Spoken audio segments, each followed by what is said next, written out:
আসসালামু আলাইকুম, কেমন আছেন সবাই? তো দেখেন আমার একটা বেতের শাক গাছ, আমরা গ্রামের ভাষায় বোত্তা শাক বলি, তো এটার বেতের শাক বলে, বোত্তা শাক বলে। কত বড় গাছটা দেখেন, অনেক সুন্দর ছিল এই গাছটা। তো এখন এই যে বয়স্ক হয়ে গেছে, এই যে বিচিগুলোর জন্য আমি রাখছি। তো ক্ষেত আছে, আমার ক্ষেতে লাগাবো। আর আজকে যারা যারা ভিডিওটা দেখতেছেন পুরাটা ভিডিও দেখেন। তো আমরাও বিদেশে ছিলাম, অনেকে বলছে যে দেশে যাইও না, তো দেশে গেলে চলতে পারবা না, কারণ বিদেশে তো একটা ইনকাম আছে। তো কি কারণে চলতে পারে না চলেন আজকে আপনাদের দেখাবো। তো এই যে দেখেন টমেটো, আমার একটা প্রজেক্ট আছে, তো প্রজেক্টের সাইড দিয়ে টমেটো লাগাইছিলাম। তো দেখেন এই সবগুলা টমেটো মানে 50 টাকা বিক্রি করা যাবে। তো 50 টাকা কি এখন কি বাজারে কি আনা যাবে বলেন, 50 টাকা বিক্রি করে। তো এই কারণে হয়তো মানুষ চলতে পারে না। আর আজকে চলেন আমার বাড়িতে দেখাই কি কি সবজি আছে, দেখাবো আপনাদের। তো এইখানে আমি মরিচ লাগাইছি। তো এই এই মরিচ ক্ষেতটা দেখেন, এই মরিচ ক্ষেতের মরিচ কয়টা পাবো আমি জানি না, মরিচের চাইতে খরচ বেশি। সার দেওয়া লাগে, তারপর প্রতিদিন ওষুধ দেওয়া লাগে, কারণ পাতাগুলো বইটা বইটা যায়। তো আমার ছোট্ট একটু জায়গা আমি পালং শাক লাগাইছি নিজের খাওয়ার জন্য। তো পালং শাকগুলাতে পানি দিতে দিতে জীবন শেষ, জানি না শাক পাবো কয় টাকা শাক পাবো, কিন্তু পানি দেওয়া লাগতেছে প্রতিদিন, প্রচুর গরম। তো এই সাইডটাতে আমি ভেন্ডি লাগাইছি। তো ভেন্ডির অবস্থা দেখেন, পানি দিতে দিতে জীবন শেষ, সার পানি ওষুধ। কিন্তু ভেন্ডি আরও লাগাইছিলাম আমি, গাছ তুলে ফালাই দিছি, নষ্ট হয়ে গেছে। তো একই অবস্থা সব সবজির। তো আমার বিখ্যাত পুঁই শাক ক্ষেত দেখেন, সবচেয়ে পুঁই শাক ক্ষেত বেশি সুন্দর, মনে হয় যে আগুন জ্বালাই দিছে, সব পুড়ে গেছে গা। পুঁই শাক ক্ষেতটা অনেক সুন্দর ছিল, যখন নতুন নতুন লাগাইছিলাম অনেক সুন্দর হয়েছিল পুঁই শাক। খরা বৃষ্টির কারণে পুঁই শাক তারপরে করলা সব নষ্ট হয়ে গেছে। দেখেন কি অবস্থা পুঁই শাকের, খালি একটু একটু পুঁই শাকের আগাটা আছে। আর এই পাশে ডাটা গাছ লাগাইছি আমি, দেখেন ডাটাগুলো একটু সুন্দর আছে, তবে প্রতিদিন পানি দেয় প্রতিদিন। তো ডাটাগুলা বড় হইবে, আরো ছোট ছোট আছে।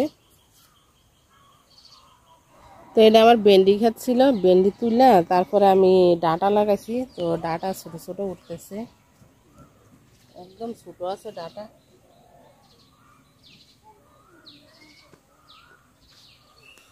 তো এটা হচ্ছে আমার বাড়ির গেট, আর এই নিচে হচ্ছে খাল, আর এটা হচ্ছে খালের পাড়। তো চলেন খালের পাড়ে আমি কি কি লাগাইছি দেখাই আপনাদের। তো অনেক সুন্দর সুন্দর শাক আছে এখানে। তো আমার পছন্দের পেঁপে গাছ লাগাইছি এখানে, একটা সাইড দিয়ে পুরাটাই পেঁপে গাছ লাগাইছি। আর এখানে আছে বটবুডি, তারপরে আছে দুন্দুল, ওই যে দুন্দুল দেখেন। তো দুন্দুলও পোকে নষ্ট করে ফেলাইতেছে। আর উপরে আছে, এখনো আমি রান্না করি নাই একদিনও।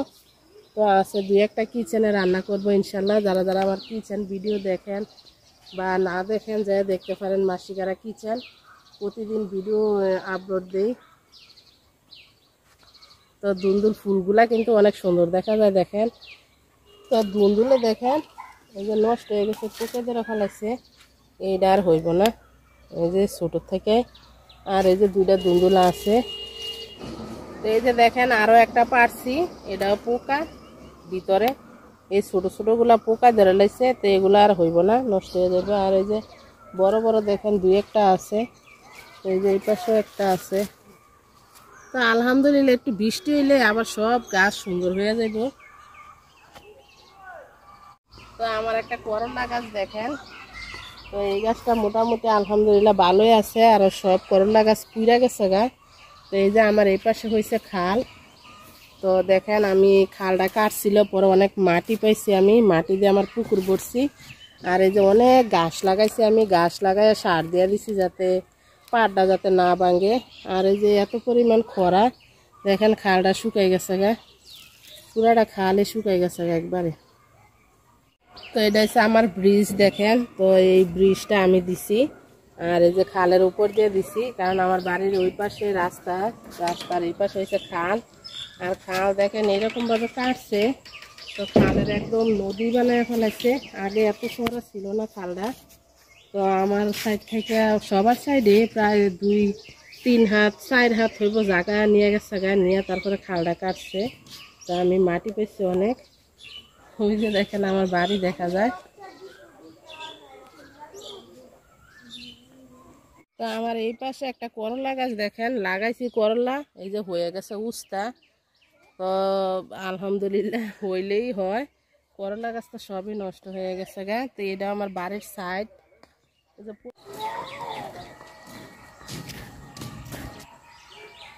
তো আমার ভাই বাঙ্গি নিয়ে এসে দেখেন, বাঙ্গি নিব আজকে। কে কে বাঙ্গি পছন্দ করেন দেখেন কত সুন্দর সুন্দর বাঙ্গি। আমি বাড়ি থেকে দেখে আইলাম। তো বাঙ্গি এটা নিচ্ছি দেখেন 40 টাকা দাম। আর দেখেন বাঙ্গি কত সুন্দর দেখা যাইতেছে। তো বাঙ্গি আনছি দেখেন, বাঙ্গি গুড় অথবা চিনি দিয়ে মিশিয়ে খাইলে ভালো লাগে, তাছাড়া বাঙ্গি খাইতে মজা না। আর অনেকে কমেন্টস করতেছেন যে আপু এই বাড়িটা কার, জানতে চাইতেছেন এই গড়টা কার। এই বাড়িটা আলহামদুলিল্লাহ আমার, গড়টাও আমার, পুরাটা বাড়ি আলহামদুলিল্লাহ আমার বাড়ি। তো যারা যারা আমার মাসিকারা কিচেন দেখতে চান যা দেখতে পারেন। দেখেন এই রান্নাঘরে আমি রান্না করি, তো প্রতিদিন ভিডিও দেই আমি মাসিকারা কিচেনে। আর আমার এই ফুলগুলা দেখেন, এগুলা 9টা বাজে ফুটে, আবার বিকালবেলা এগুলা মারা যায়। তো প্রতিদিনই এরকমভাবে ফুল ফুটে আর মারা যায়, এতগুলাই ফুটে। তো যারা যারা এতক্ষণ ধরে ভিডিওটা দেখছেন সবাইকে অনেক অনেক ধন্যবাদ।